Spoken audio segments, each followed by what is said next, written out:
Dan adapun orang-orang kafir itu, mereka yatamatta'una, berfoya-foya, bersenang-senang, wayakuluna, dan makan, kama ta'kulul an'am, sebagaimana binatang-binatang makan.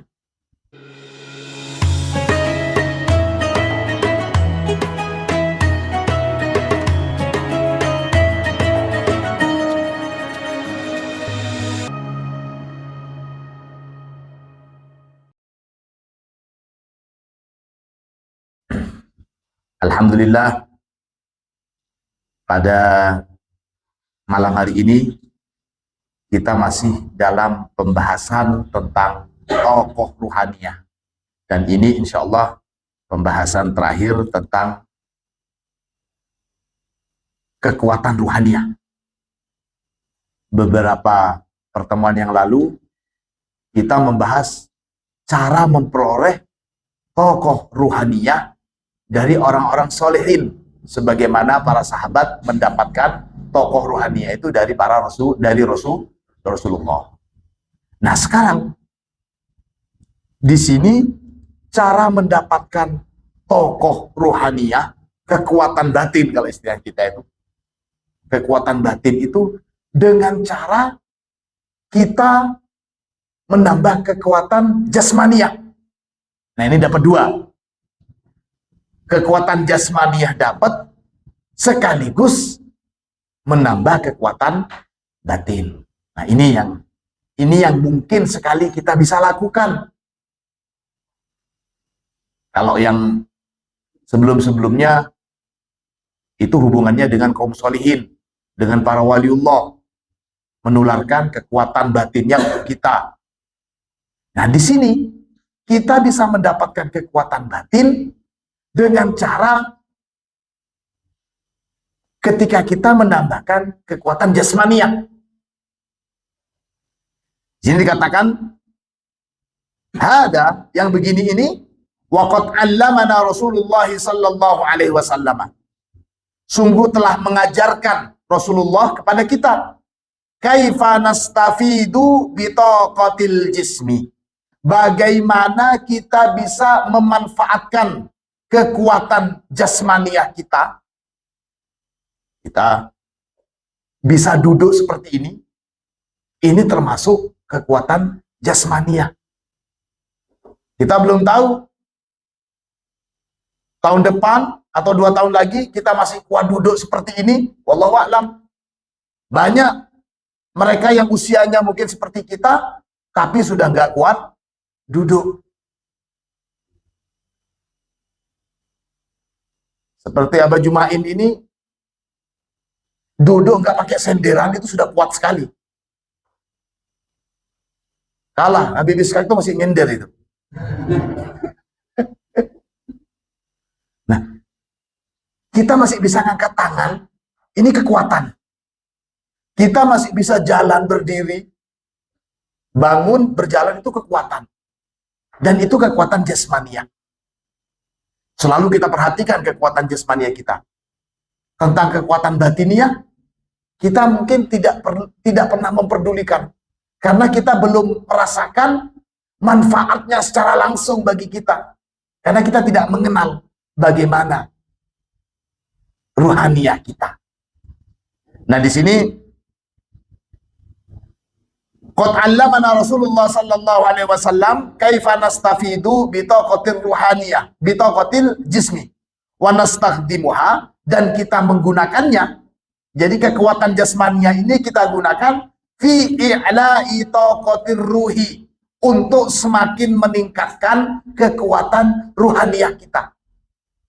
Kita kuat duduk. Bisakah kita dengan kekuatan duduk kita ini, kekuatan jasmaniyah, berdiri, berjalan, duduk, itu kita gunakan untuk semakin meningkatkan kekuatan ruhaniyah kita. Maka di sini dikatakan,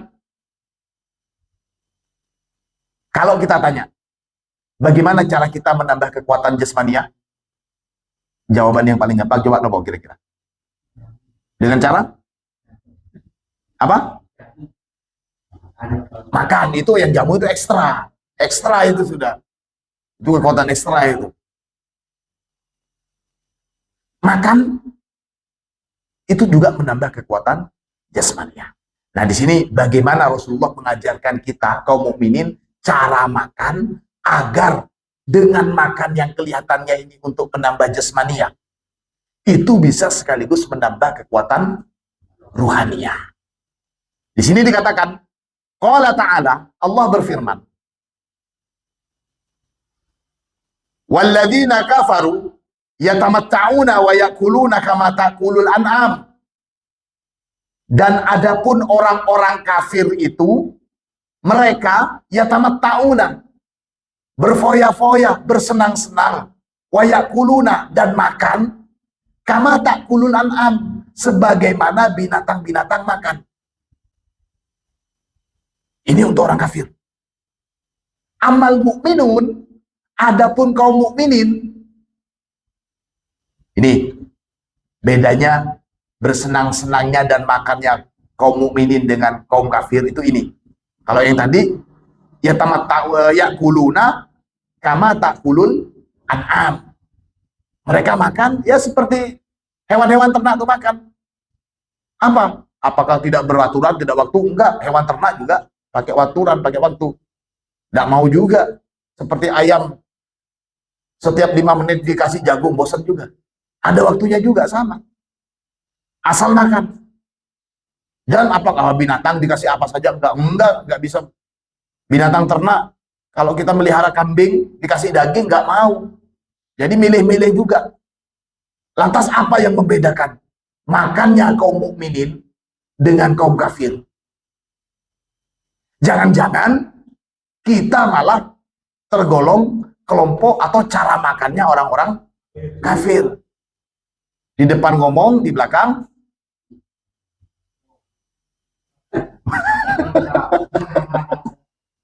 ini begini, itu gurau itu. Fa'innahum yarawna Allah Ta'ala fil akli. Ini yang pertama. Bahwasanya kaum mukminin itu yarawna Allah fil akli. Mereka melihat Allah dalam makan.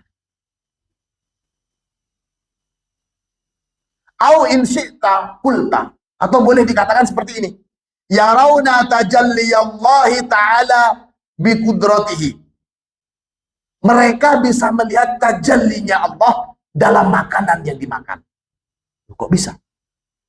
Karena prosesnya itu begini. Fi qaulihi, di dalam firman Allah, afara'aitum ma tahrusun a antum tazra'unahu am nahnuz zari'un. Tidakkah kalian melihat ma tahrusun, apa yang kalian tanam?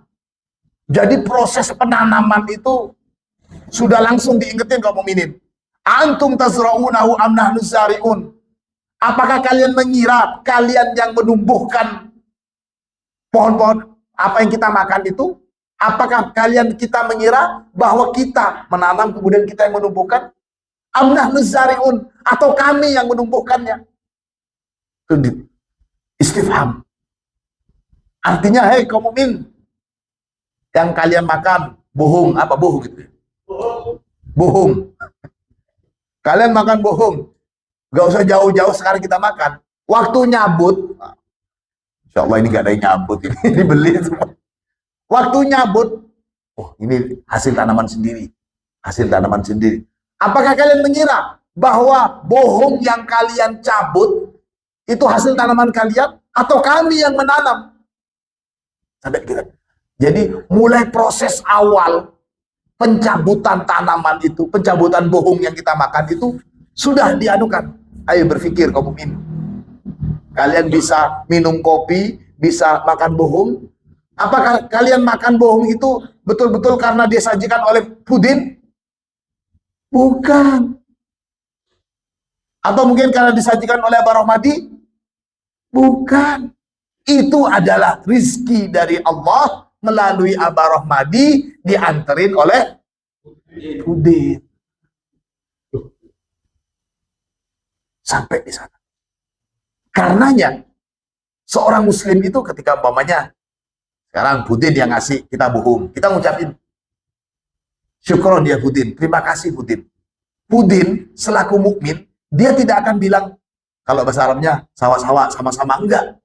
Tapi Hudin akan jawab, afwan. Jadi seorang mukmin itu ketika ada yang bilang, jazak, syukron, jawabannya, afwan. Bukan sama-sama. Kenapa? Karena seorang mukmin tidak merasa kalau dia itu telah membantu orang. Yang paling berhak untuk menerima syukron kita itu adalah Allah. Itu filsafat bahasa. Tasawufnya seperti itu. Tapi kalau bahasa Indonesia nggak ada. Kalau bahasa Indonesia, terima kasih. Sama-sama. Matur nuwun. Jadi sebenarnya matur nuwun. Yang betul jawabannya ngapunten. Matur nuwun, ngapunten. Walaupun tidak kaprah di kita, tapi secara Islami seperti itu. Karena semuanya itu adalah dari Allah melalui sebab atau perantara itu. Itu yang pertama. Afara'aitum ma tahrusuna antum tazra'unahu am nahnus zari'un. Apakah kalian lihat bohong yang ada di kalian itu? Apakah kalian mengira Putin yang bawa atau kami yang memberikan kepada kalian? Nah, itu kan maknanya seperti itu. Itu pemikiran pertama seorang mukmin, bahwa semuanya itu adalah dari Allah. Pelajaran yang pertama ketika kita makan. Lalu wayattabi'u ta'lima Rasulillah sallallahu alaihi wasallam.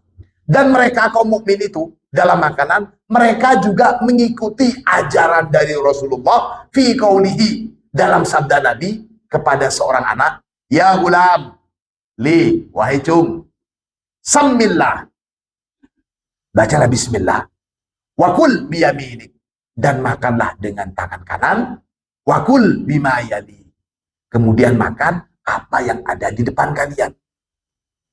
Juaraku. Gak mesti harus nasi. Tadi bohongnya sudah dimulai dengan bacaan basmalah.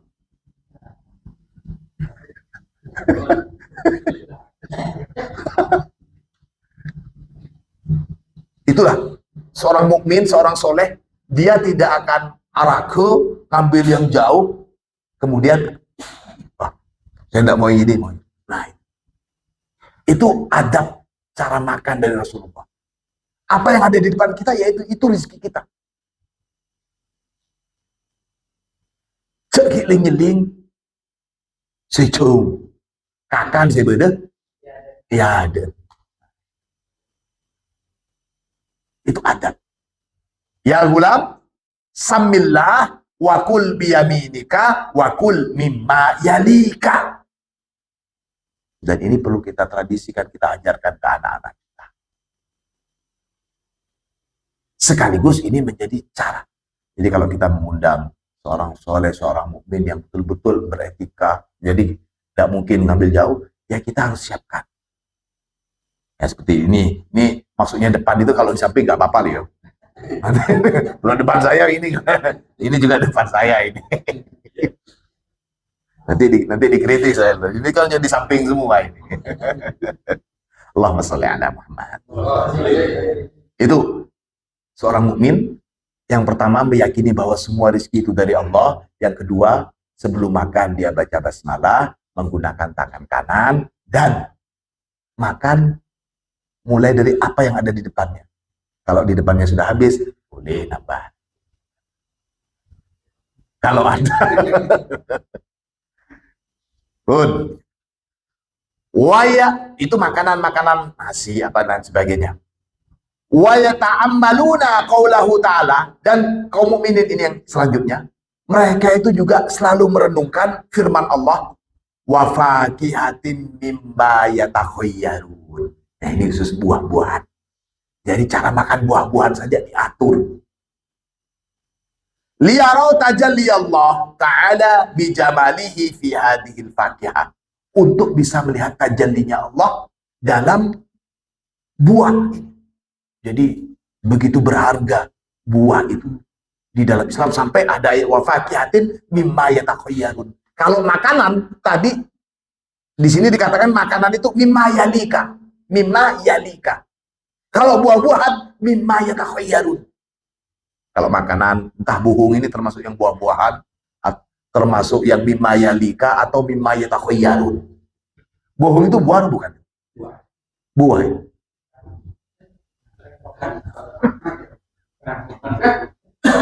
Ini menarik.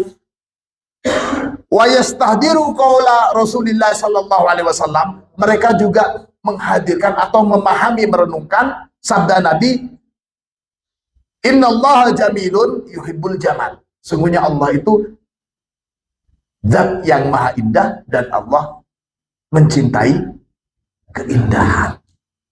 Keindahan itu relatif. Sekali lagi, keindahan itu relatif. Minimal kita yang melihat keindahan itu. Saya terus terang dalam hal ini, saya kurang begitu suka. Kalau sedikit-sedikit bajunya semuanya harus putih. Masa gak ada indahnya sama sekali? Coba seperti saya. Gitu. Kita itibaan di sunnatin Nabi. Innallaha jamil yuhibbul jamal. Bagi saya yang jamal seperti ini. Kalau model-model baju setiap Ramadan kan baju pasaran ini. Gak jamal sama sekali. Gak indah seperti Pak Saiful. Nah itu indah. Minimal indah bagi kita. Indah bagi orang Arab belum tentu indah bagi kita loh. Bagi orang Arab, jengguan itu indah. Makanya kalau ada orang jengguan, Allah halik bagus. Tapi kalau di sini jangan kalian ada orang jengguan ikut takut jenggung. Dah indah tak porongku di sini. Beda. Itu juga indah menurut orang Madura, belum tentu menurut orang Jawa, belum tentu menurut orang Batak. Bisa saja wajah-wajah seperti Hudin ini menjadi wajah-wajah favorit kalau di Malaysia umpamanya.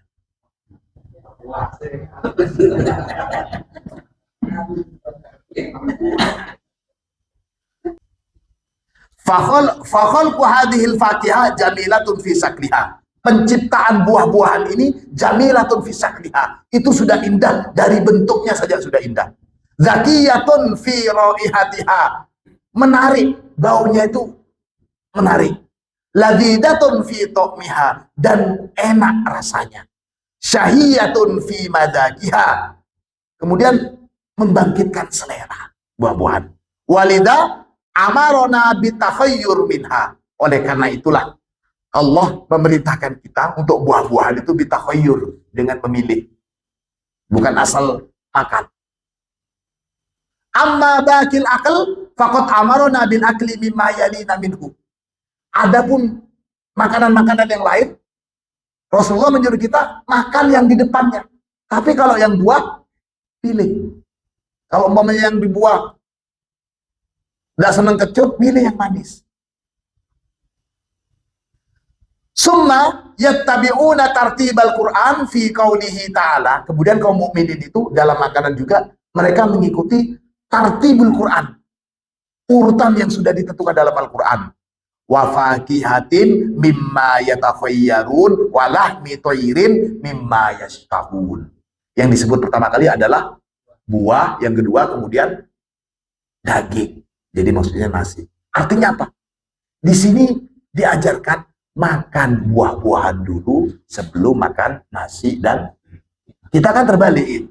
Biasanya cuci mulutnya itu buah-buahan. Yang betul, dan dalam kajian kedokteran, pencernaan biar agak lancar dulu, buah-buahan dulu. Baru makan yang berat-berat. Gitu, Bang. Ini di sini wafaqihatin mimma yatakhayyarun walah mitoirin mimma yashtahun. Bukan walah mitoirin kemudian wafaqihatin, tapi penyebutannya buah-buahan dulu. Buah-buahan dulu ya, bukan sayur-sayuran, benih cabai. Kalau cabai pedas. Buah-buahan itu untuk yang mendinginkan. Mendinginkan. Baru makan yang berat. Ini cara Rasulullah. Jadi istilah cuci mulut itu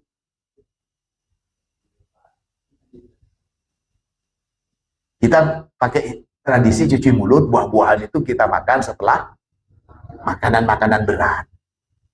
Coba sesekali nanti buah-buahan dulu, baru setelah itu makanan. Biasanya kalau buah-buahan ditaruh dulu itu pas gemet, cepat gemet.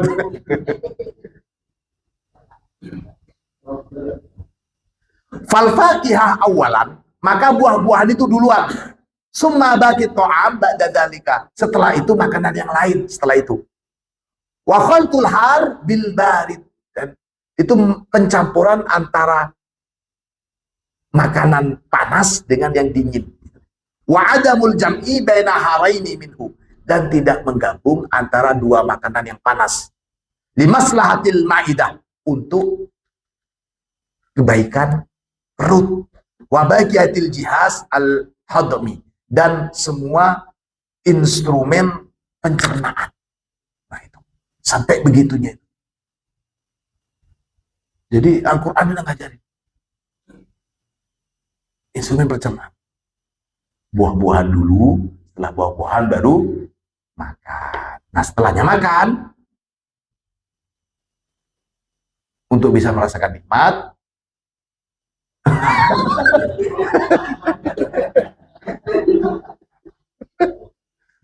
jadi salah kalau buah-buahan setelah makan, gitu. Setelah ini ada buah-buahan, Bang.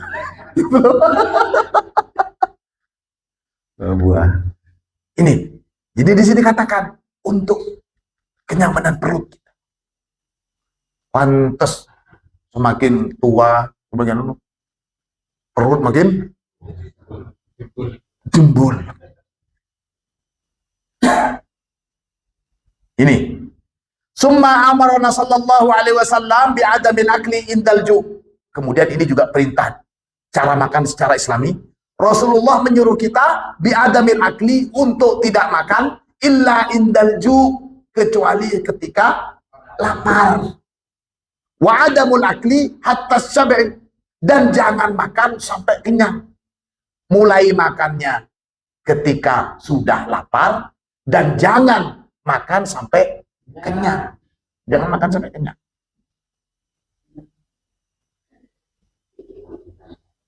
Jangan sudah lapar sekarang. Sudah lapar.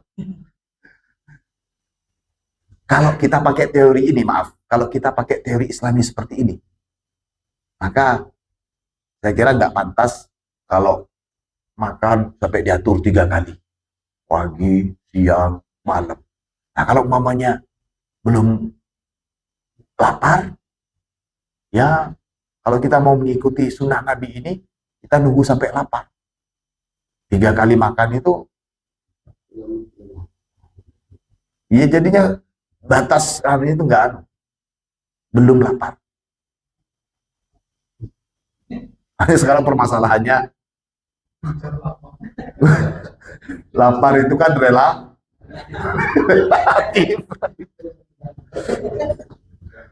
Waktu laparnya Habib Iskak bisa jadi beda dengan waktu laparnya Udin.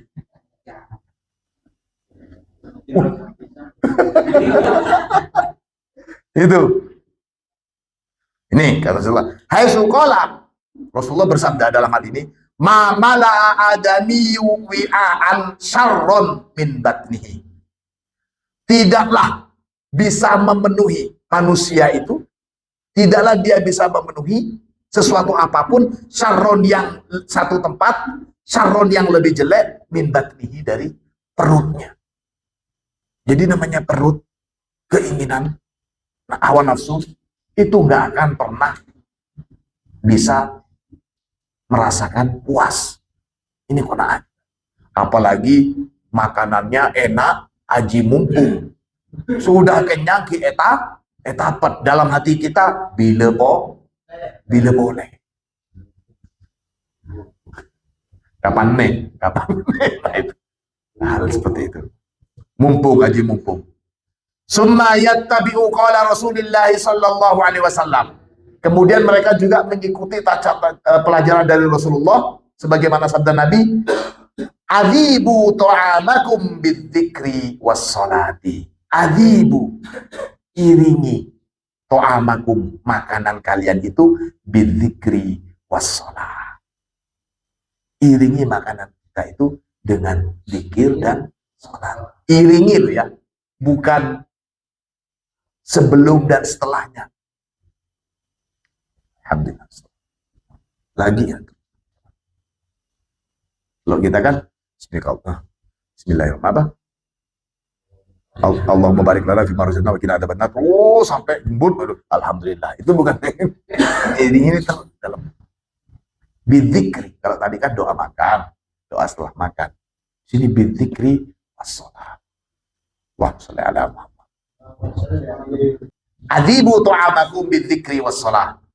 Inda dzalika kulluhu yasbihul aklu taqatan lil jismi war ruhi ma'an. Dan kalau kita sudah bisa melaksanakan tata cara makan yang seperti ini, kalau kita sudah bisa menjalankan tata cara makan yang seperti ini, maka selain makanan itu juga menambah kekuatan jasmaniah, makanan ini juga bisa menambah kekuatan ruhaniah atau kekuatan batin. Tokoh jasmaniah wa tokoh ruhaniah. Ya, tapi kalau momennya kita hanya pengen sekedar kuat, ya makan apa, tapi ingat, sembarangan makan pun itu justru akan membahayakan perut juga. Jasmania kita jadi error juga. Jangankan ruhaniah, jasmania pun jadi error.